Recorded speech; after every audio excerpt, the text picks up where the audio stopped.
Welcome to the Chaos Sector. We return to the Matrix.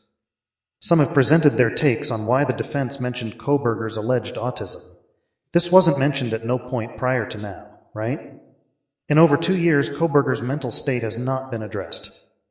Well, it was, but no diagnosed mental disorder had been mentioned. The timing is strange, approaching the trial. Now there's a claim of him having autism. Some state that this is perhaps Taylor's preparation for mitigation. I disagree. Mitigation is an argument from Taylor to convince the court that Kohberger's mental disorder should be factored into a guilty verdict, if found guilty. Why would she even be thinking in this manner when she has the truth on her side? Especially given that this is involving a man being framed for murder. Others suggest that it's to show why he wore gloves while taking garbage out and such, suggesting he has OCD.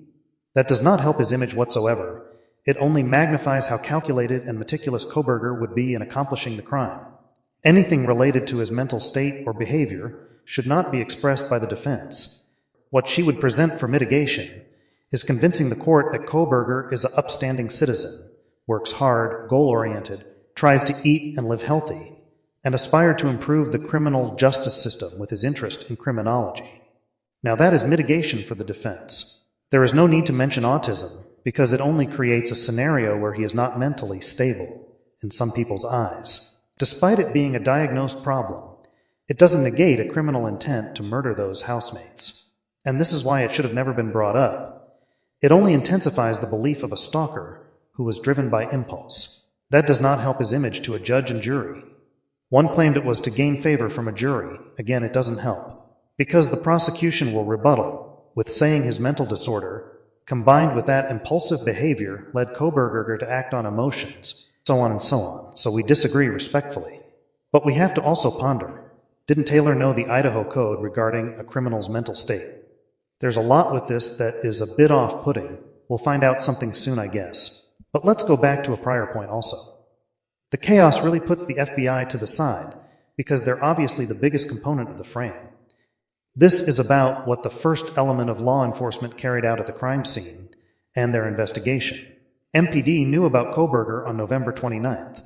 We believe earlier than that, but for the sake of the investigation. They visited Pullman, obtained surveillance footage from that apartment complex.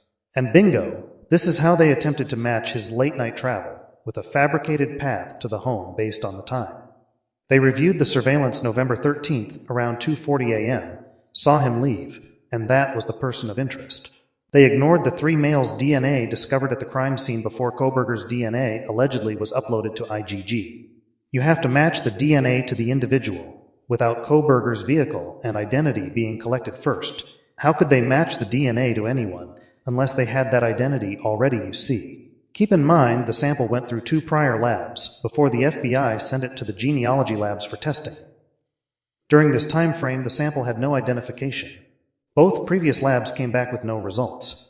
Since we don't have a date of when the initial test was done, from the state of Idaho, someone can provide that if they know. We go with the dates of November 29th, December 15th, and December 19th. It's agitating going over this nonsense, but this is our duty. November 29th is when Kohberger's vehicle was given to Moscow PD. This is a fact. So at this point, they have a vehicle that matches the description of a potential suspect. Although it's not the correct year, whatever. They have the owner's information. They then give this information to the FBI.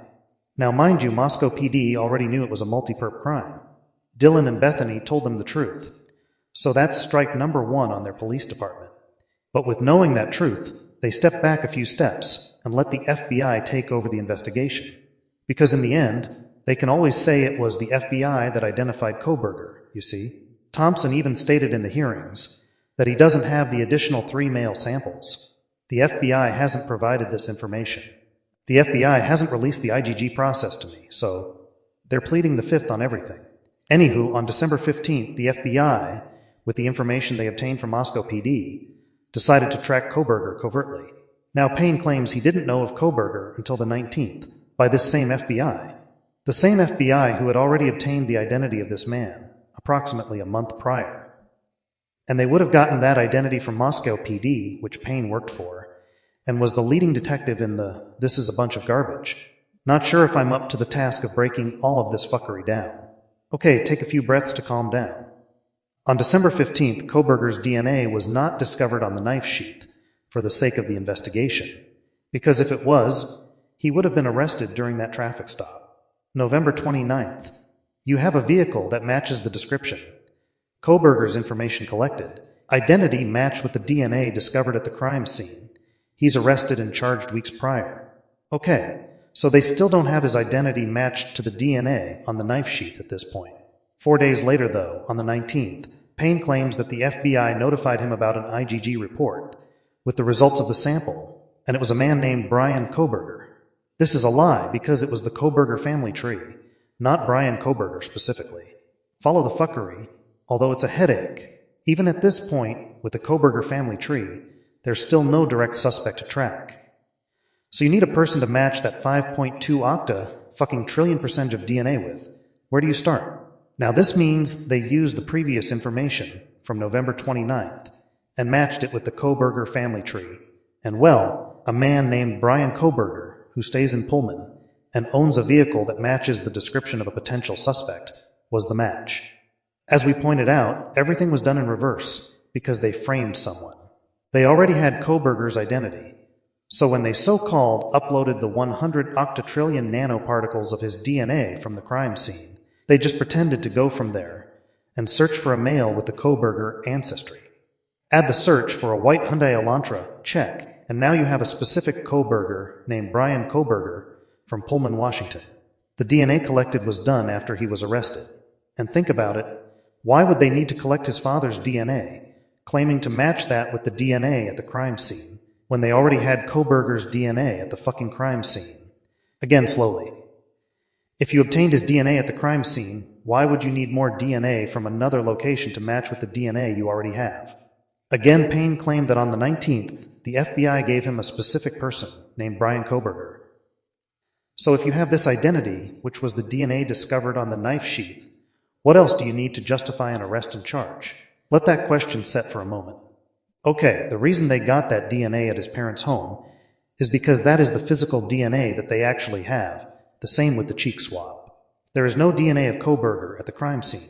Now one would say, why didn't Koberger raise hell in the courtroom as he was being framed for the murders? Patience is a virtue, my friends. Sometimes it's best to let the fools make a fool of themselves. Let's make sure we're all on the same page here. The IgG results did not specifically identify a male named Brian Koberger. It allegedly identified a male that was related to a family tree of the Kobergers. This is important in the timeline of the investigation. Let's go back over a segment of Payne's testimony. Figured we'd have to come back to it. Taylor asked Payne, quote, "Do you know why the FBI connected Brian Koberger to the case?" Payne, so December 20th, if memory serves, we had a secondary meeting with the FBI via Teams, if memory serves, and they simply walked us through the family tree, how they did that. Now, I don't remember the details of all that. It was an in-depth conversation that, to be honest, is above my head. But they essentially worked their way through the family tree and arrived at a conclusion that Brian Koberger was a person we should look into as a tip. That's the extent of my knowledge, why, of how they did that, unquote. Now, the FBI walked Payne through a family tree, not saying, "Oh, here's your guy," and if you noticed, he stated he doesn't remember the details of it, and it was above his head and all. Yet you stated they, quote, worked their way through the family tree and arrived at a conclusion that Brian Koberger was a person you should look into as a tip. Worked their way through? So you have no memory of that process? Just stop it, dude. You need more WD-40 because you're not slick enough. You're the lead detective in a quadruple homicide case, and you're sitting on the stand claiming you don't remember the details of how the FBI connected the primary suspect to the crime scene. It's your goddamn crime scene. It's your responsibility to keep track of all the important details. What the fuck are you getting paid to do? Walk around in a police costume. Translation: I'm not going to share with you that we already had him pegged for the crime, and we just had a meeting discussing how we were going to go about the investigation. But let's continue with the insanity.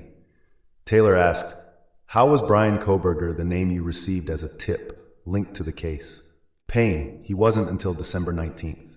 Now stop right here. Taylor asked how was Koberger linked to the case, and Payne stated he wasn't linked to the case until December 19th.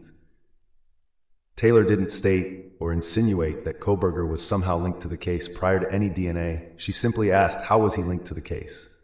She didn't ask when was he linked to the case. She asked how was he linked to the case?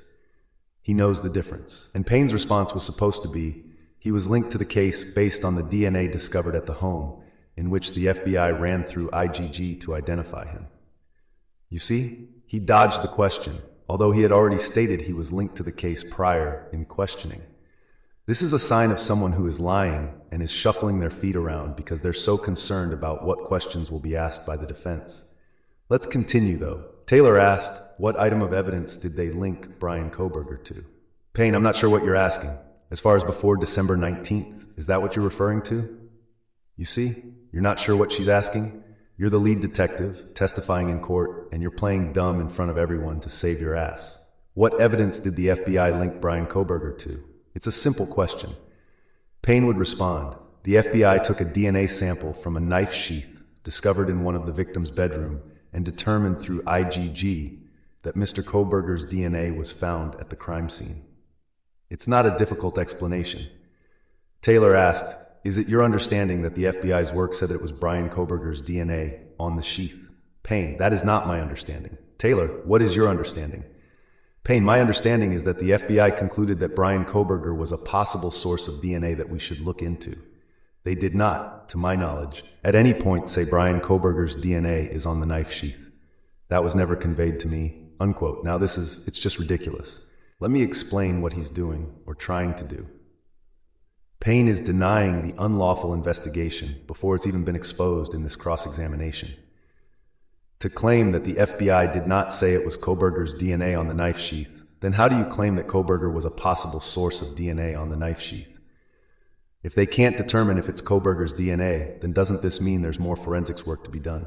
He's saying two things at once. If they never informed you that it was Koberger's DNA on the knife sheath, yes, pay attention.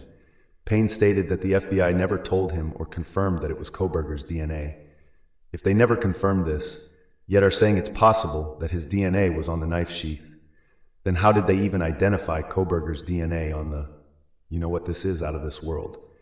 If you take a sample of DNA to a genealogy lab and you generate a family tree of the Kobergers, yet the male sample hasn't been proven to be a specific person on the knife sheath, then how do you focus on a specific person to investigate? With Payne stating that the FBI never confirmed that it was Koberger's DNA, after the IGG results, by the way, then how do you even come up with that specific name? This is what they claim proved he was the killer through the IGG procedure.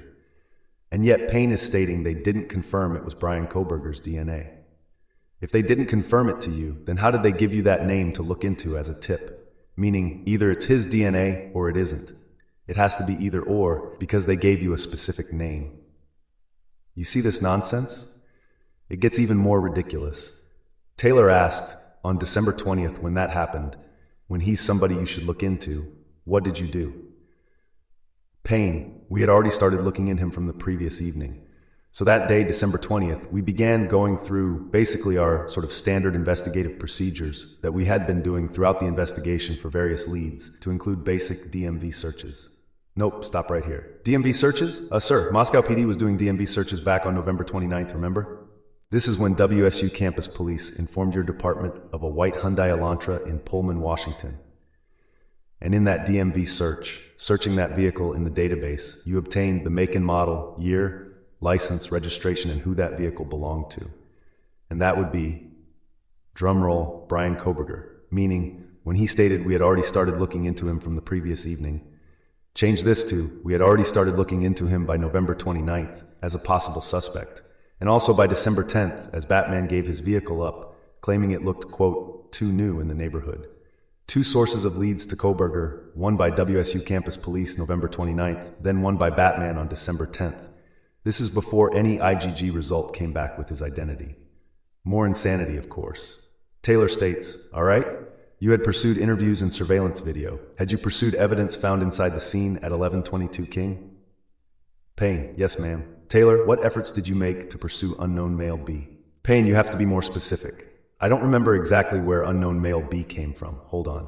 This statement is suggesting that a defense attorney is aware of another male at your crime scene, yet you have no recollection of that male.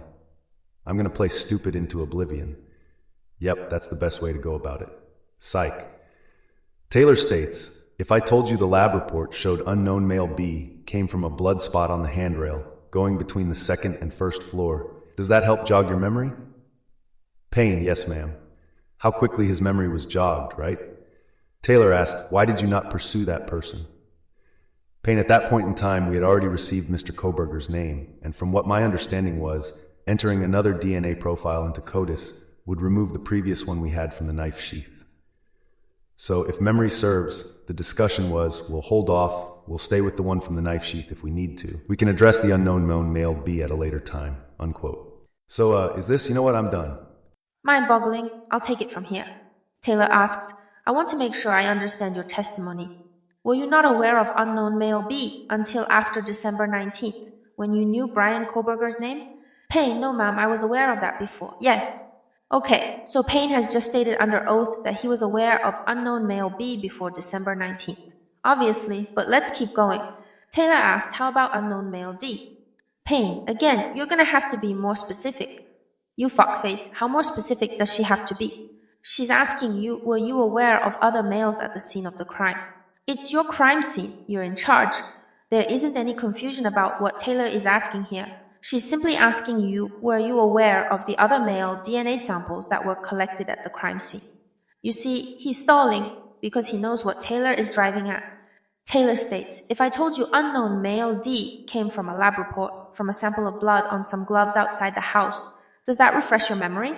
Payne, yes ma'am, it does. Taylor, you're aware of that too? Payne, yes ma'am, unquote bonkers. What she is establishing here is that not only was the blood DNA of males discovered at the crime scene, but these samples were collected prior to the alleged Koberger's DNA, so-called identified December 19th by the FBI. Again, one of the male's DNA was collected November 20th. This was blood DNA, it's obvious. This blood DNA was discarded to pursue another male, which wasn't proven to exist in the home by the first lab attempts. Then the FBI takes that so-called DNA sample and generates a family tree of a last name being Koberger. The investigation was unlawful because the first sample of DNA discovered on November 20th, 7 days after the murders, fucking blood DNA on top of that, was discarded. The bloody DNA was collected November 20th. This is before Koberger was even thought of, let alone his alleged trace DNA was discovered on a knife sheath. Payne stated that, from his understanding, which seems to be limited, was they didn't pursue the other male samples because Koberger's DNA was already submitted in CODIS, right? Well, according to the FBI, you can definitely submit multiple DNA samples into CODIS, meaning there is no removal of a previously uploaded profile once a new profile has been introduced.